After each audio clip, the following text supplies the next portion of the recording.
ব্যাংকে নগদ টাকার সংকটের মধ্যেই বাড়ছে ঋণের সুদের হার, যা খরচ বাড়াচ্ছে ব্যবসার। ফলে নতুন করে খেলাপি হবার আশঙ্কা উদ্যোক্তা ব্যবসায়ীদের। অবশ্য বাংলাদেশ ব্যাংক বলছে ঋণের সুদ হার বাজার ভিত্তিক করার পথেই এগুচ্ছে তারা। আরও জানাচ্ছেন গোলাম কাদের প্রভু। ঋণের সুদহারের সীমা ৯% উঠে গেছে আগেই। এখন চালু স্মার্ট সুদহার, অর্থাৎ ৬ মাসে ট্রেজারি বিলের গড় সুদহার সাথে আরও ৩% মার্জিন সুদ। নতুন পদ্ধতিতে মাসে মাসেই বাড়ছে ঋণের সুদহার। সবশেষ এপ্রিলে ছিল ১৩.৫%। ব্যবসায়ীরা বলছেন সুদের হার বাড়ায় বিপাকে পড়ছেন তারা। ব্যবসা পরিচালনার খরচ বাড়ছে তাদের। আমরা কিন্তু গ্যাস পাচ্ছি না, বিদ্যুৎও পাচ্ছি না, গ্যাস তো নাই।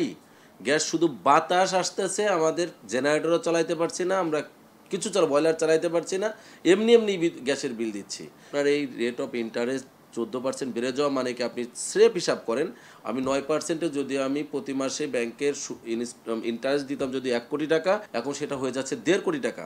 তাহলে আমরা এই টাকাগুলো আমরা কোথা থেকে আমরা পাবো? তবে ঋণের সুদহার বাড়লেও সে হারে বাড়ছে না আমানতের সুদহার। ফলে ব্যাংক লাভবান হলেও ঠকছেন ব্যবসায়ী আর গ্রাহকরা। উল্টো ঝুঁকি বাড়াচ্ছে খেলাপি হওয়ারও।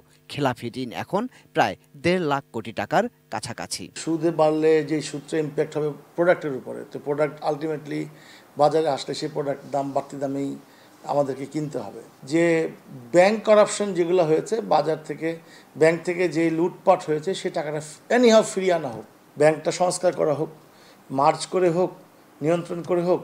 যারা খেলাপি, সত্যি খেলাপি, যারা সত্যির ৮০ টাকা লুট করেছে, ব্যাংকের টাকা লুট করেছে, তাদের বিরুদ্ধে দৃষ্টান্তমূলক শাস্তির ব্যবস্থা করা হোক। তাহলে দেখবেন যে একটা আর্থিক ব্যবস্থার শৃঙ্খলা চলে আসবে এবং অসৎ ব্যবসায়ীদের, যারা অসৎ ব্যবসায়ী আছে, তাদের বিরুদ্ধে ব্যবস্থা নেওয়া হোক। অর্থনীতিবিদদের আশঙ্কা আগামীতে সুদের হার আরও বাড়তে পারে। বাংলাদেশ এখন যেভাবে চলছে সেটা তো অনেকটা আপনার ধরেন বাজার অর্থনীতির দিকে দাবমান, এটা তো স্বীকার করতে হবে।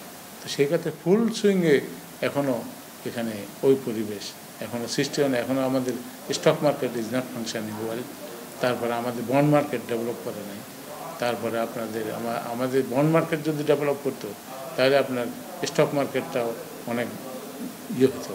এমন বাস্তবতায় নতুন করে ভাবছে বাংলাদেশ ব্যাংক। তারা সুদহার বাজারের উপর ছেড়ে দেয়া, অর্থাৎ চাহিদার ভিত্তিতে সুদহার নির্ধারণের চিন্তা ভাবনা করছে, যা আন্তর্জাতিক মুদ্রা তহবিল বা IMF-এর ঋণের ৩য় কিস্তি পাবার শর্ত। গোলাম কাদের প্রভু, ATN নিউজ।